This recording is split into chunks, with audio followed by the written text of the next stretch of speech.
Bienvenidos y espero que todos hayan pasado unas fiestas bien agradables y que este año sea mejor aún que el anterior, de mayor crecimiento.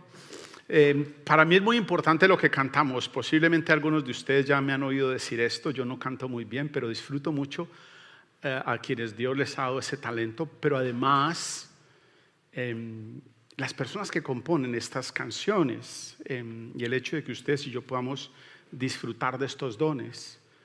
Pero quiero animarlos a que consideremos lo que cantamos, que no lo cantemos por cantarlo. Y si es posible que algunas de estas canciones gobiernen su día, que usted las tararee en su mente o que las cante si a usted le gusta oírse a mí me gusta oírme mi voz, y yo a veces en el carro, después de bien cerrar las ventanillas, canto para mí mismo.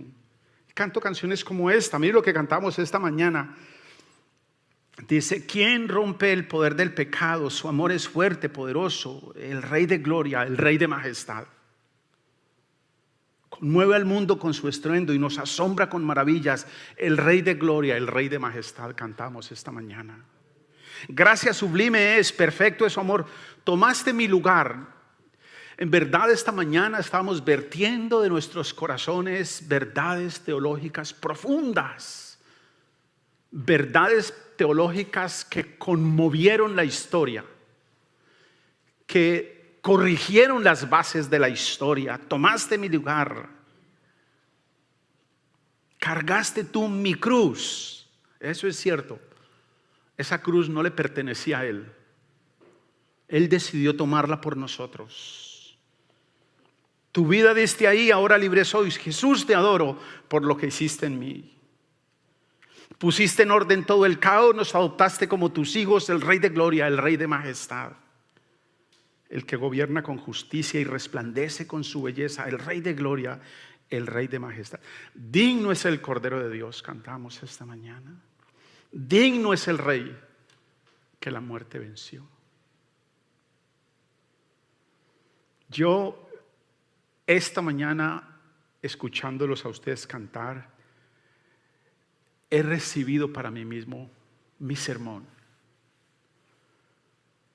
Ahora a ustedes les toca recibir el otro. Ok, algunos me preguntaron esta mañana si era cierto que yo había cumplido años. Sí, es cierto que yo cumplí años. Cumplí exactamente 21.544 días. Estoy a solo 9.121 días, 25 días de alcanzar a Ronald. Así que estamos en ese camino. Y espero mantener la misma fe que Él ha mantenido. Pregunta, me hice esta semana, nuestra intención es escuchar desde la Escritura lo que nuestros patriarcas y profetas vieron. Dice la Escritura, una voz dice, proclama, ¿y qué voy a proclamar? Respondo yo, que todo mortal es como la hierba y toda su gloria como la flor del campo. La hierba se seca y la flor se marchita, porque el aliento del Señor sopla sobre ella. Sin duda, el pueblo es hierba. La hierba se seca y la flor se marchita, pero la palabra de nuestro Dios permanece para siempre. Quiero que me acompañen por favor a leer en Job, el libro de Job, en el capítulo 1, algunos versículos de ese capítulo. Hemos puesto como título El siervo sufriente al sermón de esta mañana. Es una serie que queremos hacer por varias semanas acerca de la vida de Cristo antes de nacer. ¿Cómo es posible que alguien tenga vida antes de nacer? Bueno, la Escritura nos muestra eso y quiero que ustedes y yo lo veamos durante estas semanas que vienen. Pero acompáñenme por favor leyendo Job capítulo 1, versículos 1, y luego vamos a ir a los versículos 13 hasta el 22. Dice así: en la región de Uz había un hombre recto e intachable que temía a Dios y vivía apartado del mal.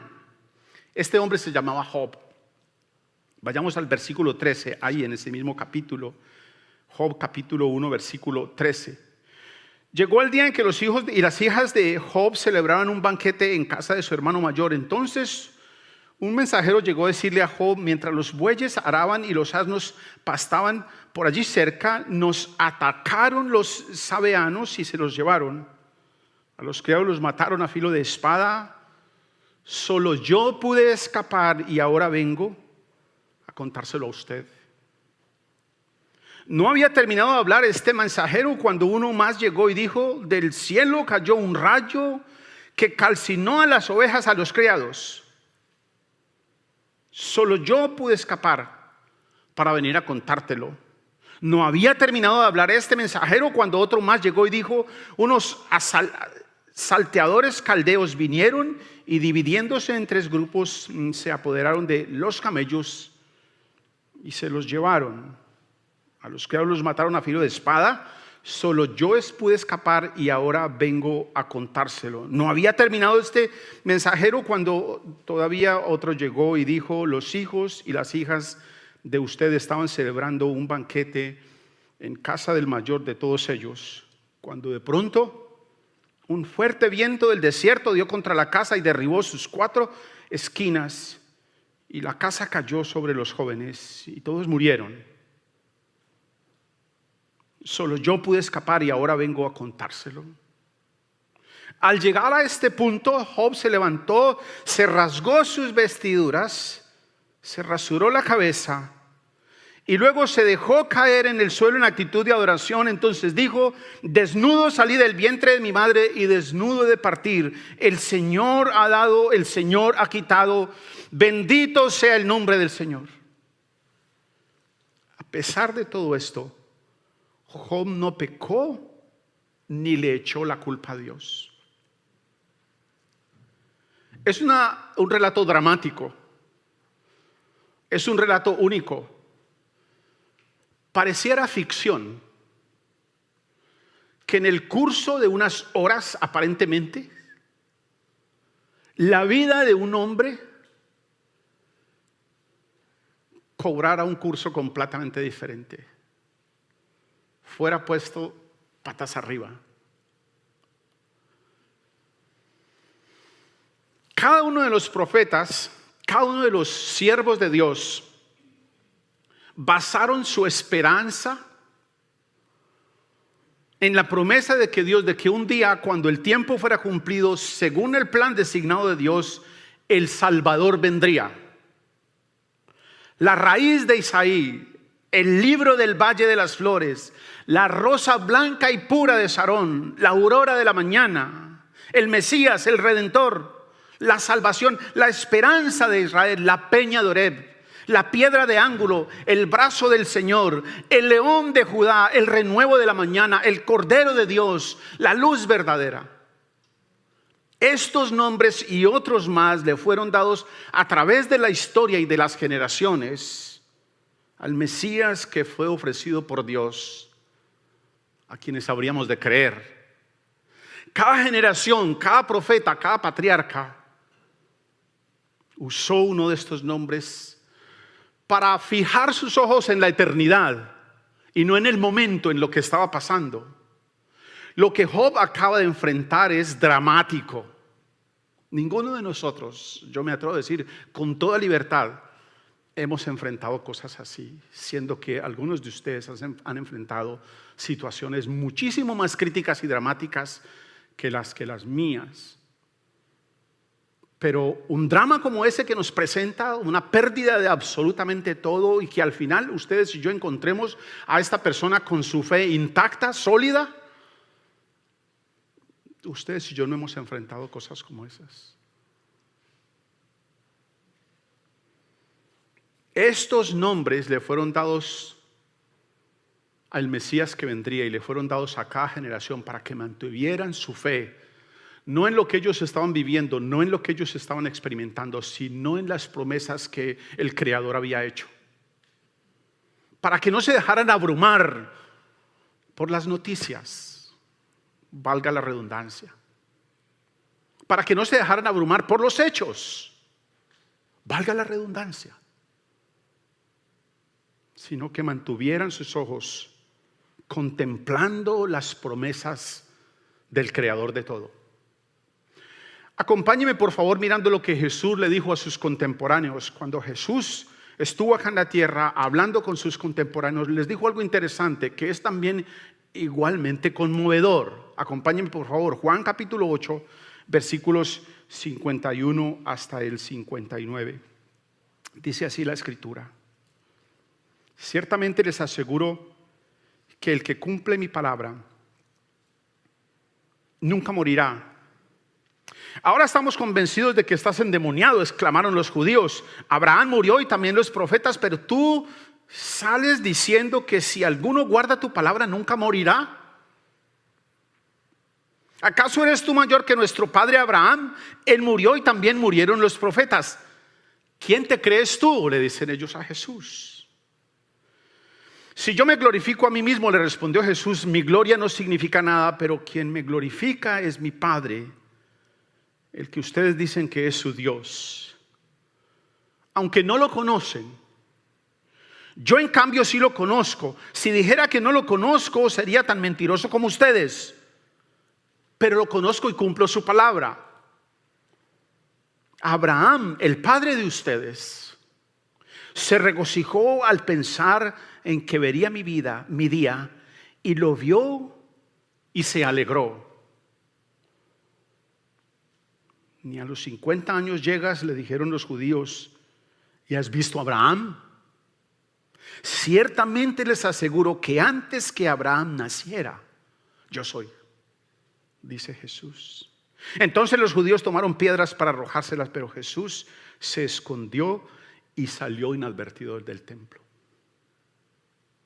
Me encanta lo que Jesús hace, porque Jesús está ayudando a los contemporáneos y por supuesto a nosotros también a que pongamos una perspectiva diferente de lo que estamos viviendo, a que pongamos la eternidad como nuestro objetivo, como nuestro lugar de llegada. Ustedes y yo estamos simplemente viviendo un abrir y cerrar de ojos. Este paso por la tierra, esto que Job vivió, es un abrir y cerrar de ojos.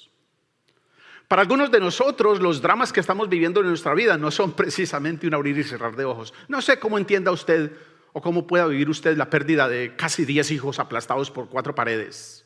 Eso no es precisamente, humanamente hablando, un abrir y cerrar de ojos. En mi experiencia, que yo sepa, muchas personas al enfrentar situaciones mucho menores que esas duran el resto de su vida en duelo.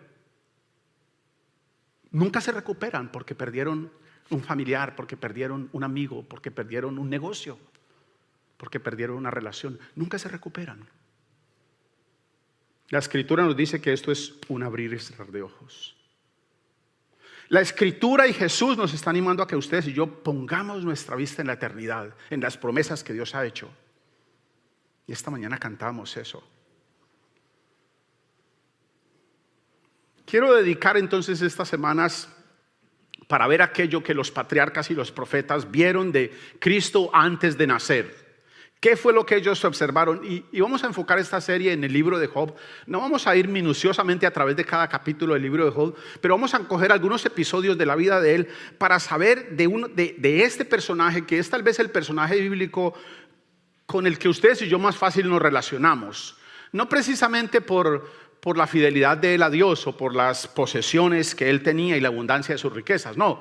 Pero en gran medida nuestra relación con Job, como ustedes y yo nos relacionamos con Job, es guardando las proporciones, porque ustedes y yo confiamos en el mismo Dios que Job confía.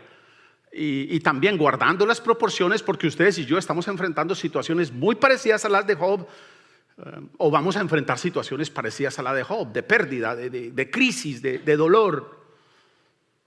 Entonces quiero que usemos, que visitemos, que revisemos cuál fue la fuente de poder y cuál fue la fuente de sabiduría que Job usó para manejar su vida. ¿Qué parámetros, qué estructuras mantuvo él? El libro de Job tiene como principio el sufrimiento de una persona aparentemente justa, una persona que en apariencia no merecía ese sufrimiento. Mire lo que dice los versículos 1 y 8. Dice así: en la región de Uz había un hombre recto e intachable que temía a Dios y vivía apartado del mal. Este hombre se llamaba Job. Dice el versículo 8: ¿te has puesto a pensar, está hablando Dios, te has puesto a pensar en mi siervo Job? Volvió a preguntarle el Señor: no hay en la tierra nadie como él. Es un hombre recto e intachable que me honra y vive apartado del mal. Así que la Escritura nos propone este personaje que vive una vida que según la Escritura misma y Dios es una vida intachable, una vida apartado del mal, un hombre justo, un hombre recto. Esto inmediatamente nos traza a nosotros, nos propone cuál era la fuente de fe y de conducta de Job. En dónde estaba la estructura de su vida. Solo con esa declaración, usted y yo ya podemos concluir qué manejaba la vida, cuál era la cosmovisión de Job. Era muy distinta a la cosmovisión humana hoy. Esta declaración que la Escritura y que Dios hace de Job no quiere decir que Dios estuviera sin pecado. Lo que esta Escritura quiere decirnos, lo que Dios quiere decirnos de Job, es que a causa de la fe de Job, Job ya no era acusado por su pecado. Job había puesto toda su fe, toda su esperanza en Dios, en los pactos, en los mandamientos, en las promesas, en los procedimientos de Dios o que Dios ha establecido para el pecador. Mire lo que dice allí mismo en Job capítulo 1, los versículos 4 y 5. Dice: sus hijos acostumbraban turnarse para celebrar banquetes en sus respectivas casas e invitaban a sus hermanos, a sus 3 hermanos a comer y a beber con ellos. Una vez terminado el ciclo de los banquetes, Job se aseguraba de que sus hijos se purificaran. Muy de mañana ofrecía un holocausto por cada uno de ellos, pues pensaba: tal vez mis hijos hayan pecado y maldecido en sus corazones a Dios. Para Job, esta era una costumbre cotidiana. Él creía, él sabía, él suponía, él presumía que había culpa en ellos. Ahora, quiero llamar su atención a lo siguiente. Mire lo que dice la Escritura. Si decimos que no tenemos pecado, nos engañamos a nosotros mismos y la verdad no está en nosotros. Quiero que usted revise su vida. Si usted cree que usted no tiene pecado, usted se está engañando a usted mismo. La verdad no está en usted. Eso dice la Escritura, eso no lo estoy diciendo yo. Y dice también la Escritura: si decimos que no hemos pecado, le hacemos a Él mentiroso, porque Él dice que somos pecadores. Entonces, si usted y yo decimos que no hemos pecado, le hacemos a Él mentiroso y su palabra no está en nosotros. Ahora, Dios y Job sabía claro que Dios había establecido un único procedimiento contra el pecado del pecador. Entonces Job, después de que sus hijos hacían lo que hacían, él mismo iba e imploraba a Dios. Lo que por supuesto nos tiene que hacer suponer a nosotros que él también hacía los mismos procedimientos por su propio pecado. Si alguno no es acusado de pecado, no quiere decir que no sea culpable. Lo que quiere decir es que independiente de lo grave que hayan sido sus hechos, sus ofensas, todos los cargos le fueron retirados, todos los cargos de esa persona han sido pagados, esa persona ha sido justificada. Si todos hemos pecado, necesitamos saber entonces cómo llegar hasta este Dios santo, y en esa misma situación se encontraba Job. Quiero que me acompañen por favor a leer 2 pasajes que están, uno en Romanos y otro que está en Colosenses. Romanos capítulo 8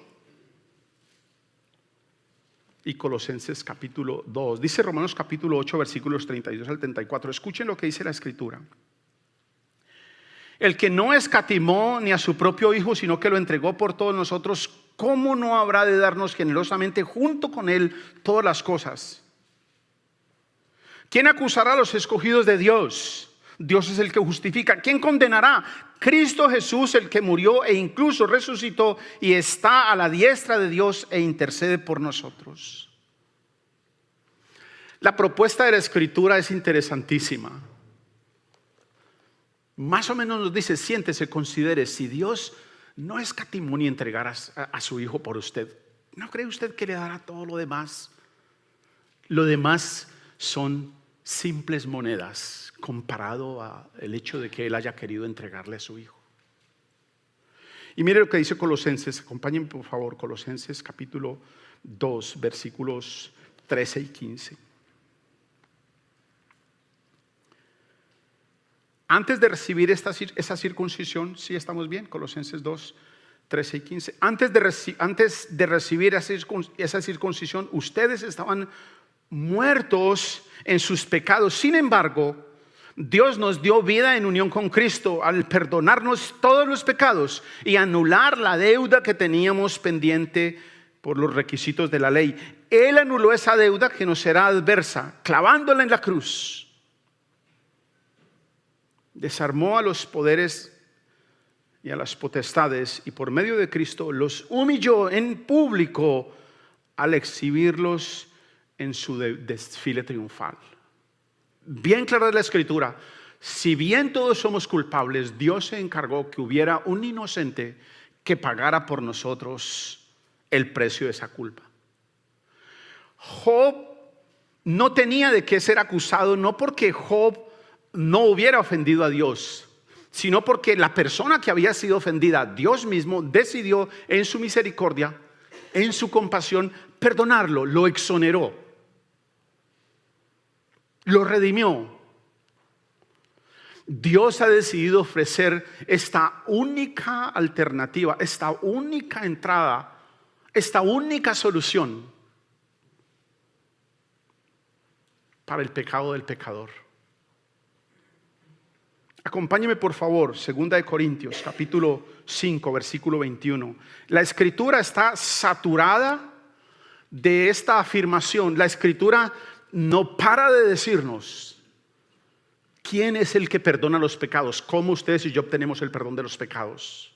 Para que ustedes y yo no nos pongamos sobre nosotros mismos la tarea, el peso, la carga de autojustificarnos. No tenemos cómo, no hay forma.